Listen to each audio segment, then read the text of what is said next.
Callum, a big 3 points tonight, a 2-0 victory. Would you make it? Tough. Felt the pressure of being in this title race. Came into it, we knew that we probably weren't going to blow something away. They were going to come in, be stuffy, be hard to beat, and it's exactly what they were. They put, I think it was Alan Power, they put on Hatati, and obviously O'Reilly as well.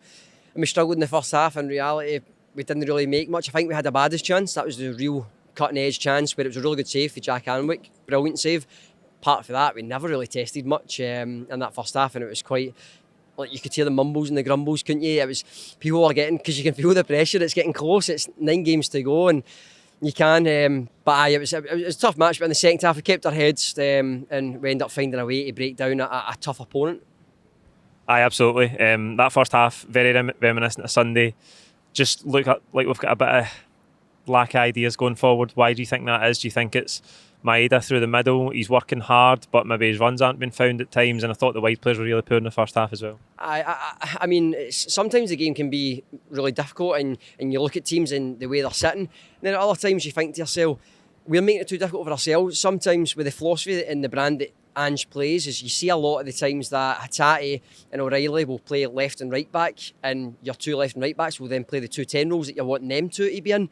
And sometimes you think to yourself, why are they doing that constantly? And the first half, that's what we've done. We played that, and we're expecting Taylor and we're expecting Juranovic to be our number 10s to create that killer pass into Maeda, and it never happened, and that's why it was 0-0. Maeda got nothing, he didn't get a sniff. It changed in the second half. I maybe thought that he should have went free at the back, maybe took Taylor off and put Rogic on, who I thought when he came on, got stuff going. He was pretty decent from what he's been over the last couple of weeks. He's been better. And I thought he should have went free at the back. St Mirren never caused us any problems. They weren't here for 3 points. They were here for a point. He just defend. And that's why he probably should have changed it. And that's why we've been stiffy. I think that teams have sussed us out a little bit, and that they're just going to, they would rather stop our game than play their own game. That's the reality of it. I was thinking that tonight. St Mirren came here early in the season. It was 6-0.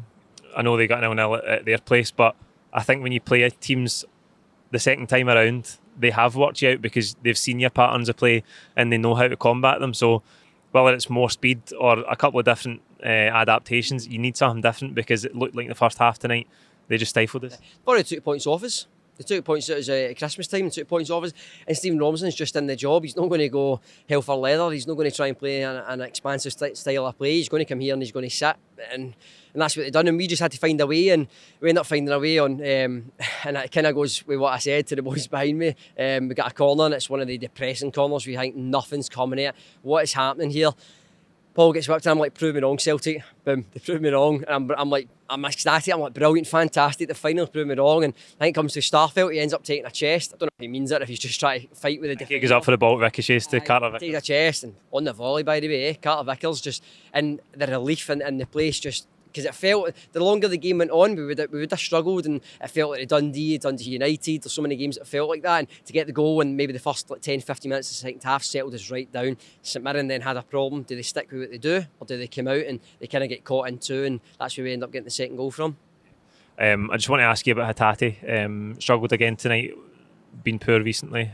He was never going to keep up that great form for his first few appearances, but do you think he's maybe a bit tired, maybe a bit fatigued? He's fatigued, you can see it, and you can't really put any pressure on the boy, because he's coming into a situation where we're chasing a league title down, and there's so much riding on it and there's so much pressure on it, and every single touch that he's doing, everybody's on him. I'm on him as well. But the reality is he's played, 40-50 games of a season in Japan. He's come and he's maybe had, 3-4 weeks off, and then came to us, and he's getting asked to produce in this, and he came in, and obviously the adrenaline of signings took him into the games, and he was brilliant against Hibs, Hearts, Rangers, brilliant. Now he's having that little bit of form where he's coming off, and we don't really have anybody where we can take him out of the line, the light, and then put somebody else in like a Turnbull because of the injuries, and that's probably what's killing us right now. The same with Kyogo. I feel like we're really struggling up the top end of the park. Maeda, a lot of people are on him as well, and he's came off a 40-game season as well, and a lot of folk are going maybe against him, saying that he's no this, he's no that. He also needs the balls in. We're too long playing out right, back to centre back, out left, and it's just nothing's really going through the middle. He wants something over the ball, like the cup final when McGregor puts the ball over to Kyogo, it's into him, and it's just bang, and he's got it. And even the Rogic one, the ball, Maeda lives off that as well. I don't really feel that we've done that. It's more like we're playing like the Giacomacchi style, or whip the ball and see if the big man can get it. He had a few in the first half, Maeda, and they were just bouncing off his head, and it was just going out of the park, and it didn't work for us at all. So some of the boys that came in for Japan are tired. You can see they're tired. right now we don't have a rotation, but if you've got McCarthy, Sorrow, two of them are out of the picture in reality as well. So we are a bit thin on that bit as well, and I hope that we don't get a major injury in that side. Obviously, you can move McGregor up one, as he done tonight, and that's how we end up getting the second goal, and I prefer McGregor in that role. Before I ask you if you're man of the match, mate, didn't get a chance to ask anyone else tonight. The club are going to play this friendly tournament in Australia against their fiercest rivals in there as well. What would you make of that? Still ask Coffin in this derby. It's nowhere near the biggest derby in the world. It's Liverpool Everton-esque of half and half scarves. It's probably where it will be, mate, down under. Reality, mate, I get it for a financial point, right? I understand that they're making the same amount of money as they do in the league. Mate, you win the league, you're getting 40 million. Fuck this friendly patter. What is that? I'm no buying it. The whole club came out a good while ago saying we're no part of anything. It's we're on our own, and then it is weird, and there is a bit of a laughing side if they're kind of jumping on the bandwagon. Like, can we come on your tour, mate? And it's like, come on. Like, if Celtic were asked to go and do a Dutch tour in Rotterdam, I'd be fuming. I'd be raging, mate, honestly. And that's kind of like the flip side of it. This is all about Ange going home, and maybe it's nice for, like, obviously people that live out in Australia. I know a couple of people out there and they're buzzing that they're going out there, but people that are here don't want to see that. It's not what the club is made for. I get it that you need to maybe appeal and go somewhere and do that, that's fine, but not against, obviously, Rangers. We don't do that. It's not a friendly match. It's going to be probably more B-team players, I would expect. I think it's the 16th of November the game is. I can't remember the cut-off point before the World Cup starts. But I don't know, there's something that's just not right about it in there. It doesn't feel right. It feels like it's like the two of them have got together behind back doors and been wee pals and all that, and fuck that, mate, honestly. And I feel everybody in the stadium was talking about it, I know, and it's just not what we all pay our money for. Go and do it, but without them. We're big enough to do it without them. We don't need to be part of what they are as well, and they'll think that the same as us, and cool, let them go and do what they want. We focus on us, and we don't need them to promote anything. We're going to be the biggest team there in Australia because of the whole Ange factor as well. It's going to be us that's going to be massive out there. We don't need them, and I just don't see why we need to go, mate. I understand the trip, don't understand why they're there. Man of the match tonight, mate. Can you pick one? Can you single somebody out? Special mention to Carter Vickers, brilliant with the goal. I thought he was dead good with the ball. Sometimes Brophy, when he came on, really chased him down and he was good. But I'll probably give it to Juranovic. I thought, if you look on both sides of our team right now, Paul, and people are going to say, why are you complaining? It's 2-0, because this could come back and bite us in the arse. In reality, it could. Taylor is nowhere near the level of what Juranovic is at. And we always say, like, we've got Jota on the wing, he's brilliant. Why can't we have two just as good as each other on the wing? It's the same at fullback. We've got one superb fullback and the other's just not good enough.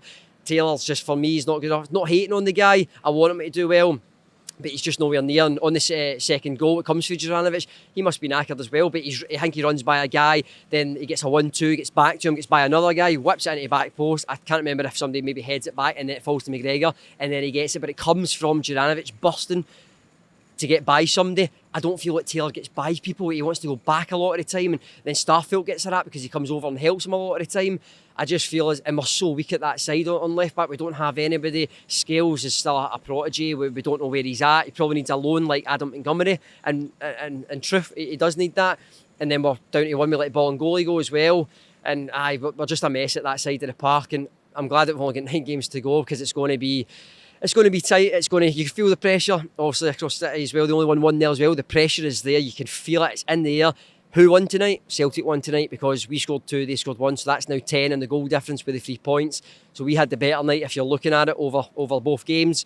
It's 9 games to go. But yeah, I'm man of the match. I was on a tangent there. But man of the match, I'll go with Juranovic. I just thought his effort and he's running with the ball, mate, was superb. And I think the players bounced off that as well.